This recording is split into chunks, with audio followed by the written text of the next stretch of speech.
आप देख रहे हैं द प्रिंट और हमारे साथ आज एक खास मेहमान है। हमारे साथ हैं नरेश बंसल जी, जो कि राज्यसभा सांसद हैं बीजेपी से उत्तराखंड से। सर, आपका बहुत बहुत स्वागत है द प्रिंट में।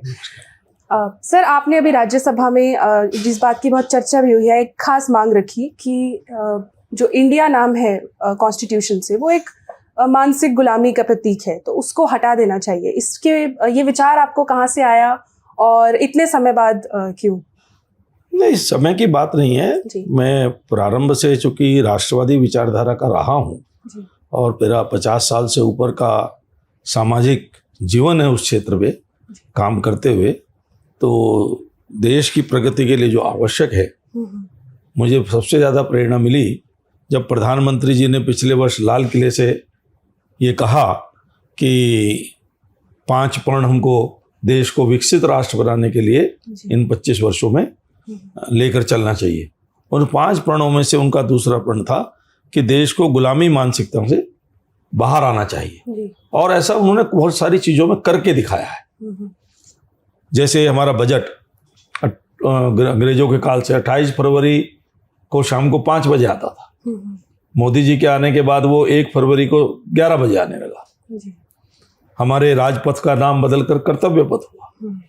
इंडिया गेट पर जॉर्ज पंचम की गुलामी का प्रतीक मूर्ति को हटा करके स्वतंत्रता आंदोलन में जान फूंकने वाले तुम मुझे खून दो मैं तुम्हें आज़ादी दूंगा, नेताजी सुभाष चंद्र बोस की मूर्ति वहाँ स्थापित हुई। दिल्ली के अंदर ही औरंगजेब रोड का नाम बदलकर डॉक्टर अब्दुल कलाम आज़ाद रोड हुआ। इलाहाबाद का नाम बदलकर प्रयागराज हुआ। देश में ऐसे कितने हमारे 5 जो स्टेट पहले थे, कलकत्ता का नाम कोलकाता हुआ, मद्रास का नाम चेन्नई हुआ, बेंगलोर का नाम बेंगलुरु हुआ, बॉम्बे का नाम मुंबई हुआ। तो जो देश की अस्मिता को प्रकट करने वाले और लोग जिसके साथ उत्साह के साथ खड़े होते हैं, ऐसे नाम होने चाहिए। इसको लेकर, और विश्व के अंदर कोई देश ऐसा नहीं है जिसके 2 नाम हो। श्रीलंका का सिलोन और श्रीलंका था, उसने सिलोन हटा दिया, श्रीलंका हो गया। क्योंकि जो भी नाम होते हैं उनका कोई ट्रांसलेशन नहीं होता। किसी का नाम सूरज प्रकाश है तो हम सनलाइट नहीं कहते ट्रांसलेट करके, अंग्रेजी में भी सूरज प्रकाश कहते हैं। किसी भी भाषा में कहेंगे तो वही कहेंगे। भारत हमारा हजारों वर्ष से सनातन राष्ट्र है। इस राष्ट्र के उत्थान और पतन को भारत ने देखा है। भारत के नाम से हमको देश के लिए कुछ कर गुजरने की हर एक युवा के मन में इच्छा प्रकट होती है। भारत के साथ हमारा भविष्य जुड़ा है। जो विकसित राष्ट्र हम बनाना चाहते हैं, भारत बनाना चाहते हैं, इंडिया नहीं। भारत माता की जय बोलते हैं हम, इंडिया माता की जय कोई बोलता है क्या? भारत को अपने माँ माना है, माता माना है। इसलिए हम चाहते हैं कि ये हटना चाहिए और उसकी जगह भारत। सर, अभी फिलहाल की घटनाओं की बात करें, अभी ये नूह में जो चल रहा है, सांप्रदायिक दंगे हो रहे हैं। आज विश्व हिंदू परिषद ने कहा है कि वो देशव्यापी प्रदर्शन करेंगे। इसमें आप भी आरएसएस से भी बहुत समय से जुड़े रहे हैं, बहुत समय तक जुड़े रहे हैं। आप इस स्थिति को किस तरह से देखते हैं? ये स्थिति भयावह स्थिति है। भारतवर्ष के अंदर यदि हमारे सनातन राष्ट्र होने के बाद हमारे देवी देवताओं की यात्राएं नहीं निकलेंगी, हमारे आस्था के केंद्रों पर हमले होंगे, तो ये तो फिर मुगलों के काल में जैसा होता था वैसे ही दोहराने का प्रयास हो रहा है। और देश के लिए भी एक चेतावनी है कि इसको समझें। कौन इसके षड्यंत्रकारी हैं, कौन ये षड्यंत्र कर रहे हैं, कौन उनको पालने वाले हैं, किन्होंने 70 साल तक उनको पाला है। आज सारा देश ये सवाल पूछता है। ये भी कहा जा रहा है कि जो यात्रा थी उससे पहले कुछ भड़काऊ वीडियो और बयान दिए गए, और इस हिंसा को जिससे वो हिंसा और भड़की, इस संबंध में। अब ये सब जांच का विषय है। जांच में जो आएगा, कोई दोषी होगा तो उसको सजा मिलेगी। लेकिन कुल मिलाकर के ये आखिर हमारे बारे में इतनी चीजें बोली जाती हैं तो हम क्यों नहीं भड़कते? कभी हम क्यों नहीं भड़कते? अगर किसी ने बोला उसको सजा मिलनी चाहिए। लेकिन ये कोई भड़काऊ भाषण के कारण अचानक हुआ हमला दिखाई देता है क्या? जिस प्रकार की जिस तैयारी से मोर्चाबंदी करके हुआ है, 3 घंटे तक माताएं बहनें बच्चे फंसे रहे वहां पर, मोर्चा लेकर पहाड़ी से जिस प्रकार से गोलियां बरसाई गई, गाड़ियां तोड़ी गई, और फिर वहां का तो दंगा जो सदा बाकी अन्य स्थानों पर कैसे फैल गया जी। इसका मतलब काफी पहले से लोग तैयारी कर रहे थे दंगा करने वाले, ऐसा मेरा मानना है। बाकी तो जांच में जो आएगा। और इस तरह के सांप्रदायिक दंगों में पिछले कुछ समय में, चाहे वो खारगोन हो मध्य प्रदेश हो, चाहे वो कोल्हापुर महाराष्ट्र में हो, और आपके खुद के गृह राज्य उत्तराखंड में भी पिछले कुछ समय में इस तरह के दंगों में वृद्धि हुई है। इसका कारण आप क्या समझते हैं? नहीं, वृद्धि तो नहीं हुई है, क्योंकि ऐसे दंगे हमारी सरकारें आने के बाद, डबल इंजन की सरकारें आने के बाद बिल्कुल बंद हुए। अब उसमें एक आध दंगा भी हो जाता है तो दिखाई देता है कि वृद्धि हुई है। इससे पहले की सरकारों में मैं तो देखता हूँ, उत्तर प्रदेश में कोई महीना ऐसा नहीं होता था जब दंगा नहीं होता था, कर्फ्यू नहीं लगते थे। उत्तर प्रदेश, राजस्थान, मध्य प्रदेश, सब जगह जब हमारी सरकारें नहीं थी। हमारी सरकारें आने के बाद इन दंगों पर नियंत्रण हुआ है, लेकिन अभी कुछ स्लीपर सेल है जो अपना काम कर रहे हैं और उनसे सख्ती से निपटा जाएगा। ठीक है सर, यूनिफॉर्म सिविल कोड पे चर्चा हो रही है काफी, और आपके गृह राज्य में किस तरह से इसको लागू किया जाना चाहिए, उस पर आपका क्या कहना है? देखिए, निश्चित रूप से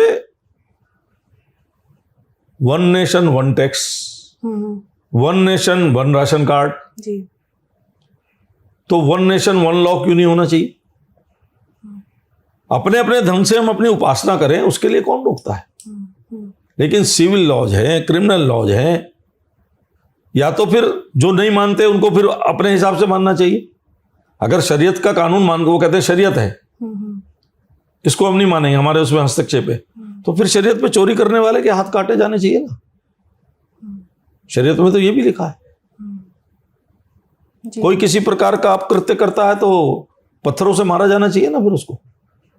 शरीयत में ये भी लिखा है कि जो वो है वो उसको नहीं मानेंगे, उस पर शरीयत ना लागू हो, बाकी भी शरीयत या तो पूरी की तरह पूरी लागू हो, नहीं तो पूरा का पूरा देश का एक कानून बनना चाहिए।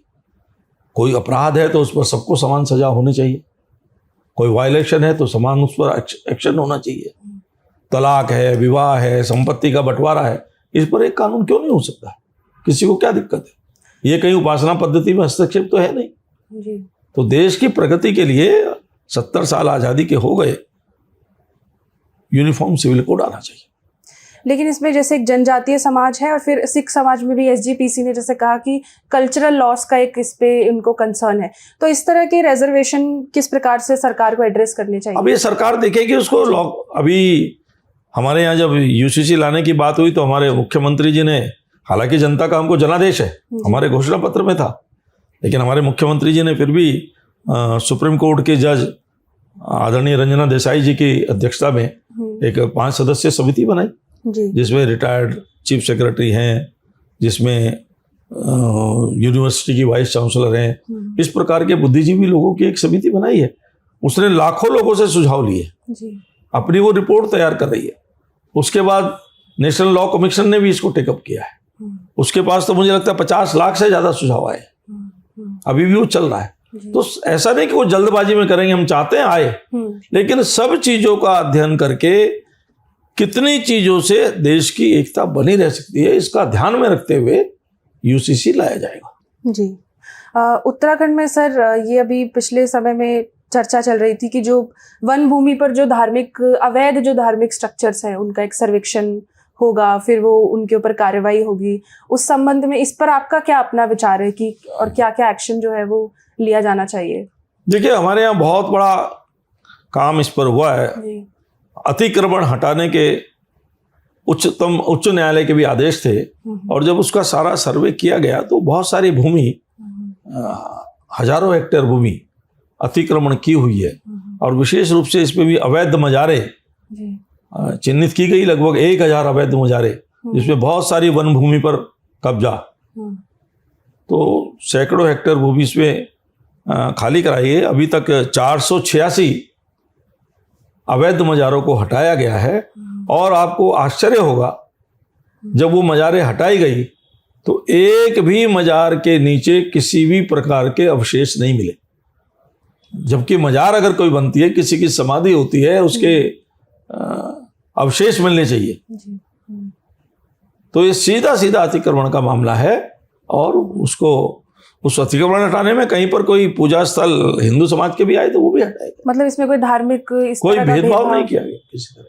ठीक जी सर, एक सांसद होने के नाते, और मैं ये कहना चाहूंगी कि विचारधारा और पार्टी एफिलिएशन से परे, आप ये जो संसद में बार बार जो व्यवधान होते हैं कार्रवाई में, और पिछले काफी समय से, इससे पहला जो सत्र था उसमें भी काफी हुआ, इस बार मॉनसून सत्र में भी, और ये सिर्फ एक तरह से ऑपोजिशन नहीं है, मतलब मुझे लगता है दोनों तरह से विपक्ष और पक्ष जो है दोनों एक तरह से इसमें भागीदार है। आप इसको किस तरह से देखते हैं? देखिए, मैं तो जब से आया हूं जी, आप आश्चर्य करेंगे, मुझे ये लगता है, क्योंकि जब मैं आया तो कोरोना था नवंबर 2020 में, जी, तो 1 साल कोरोना में चला गया, 1-1.5 साल, और 2 साल 8 महीने मुझे हो गए।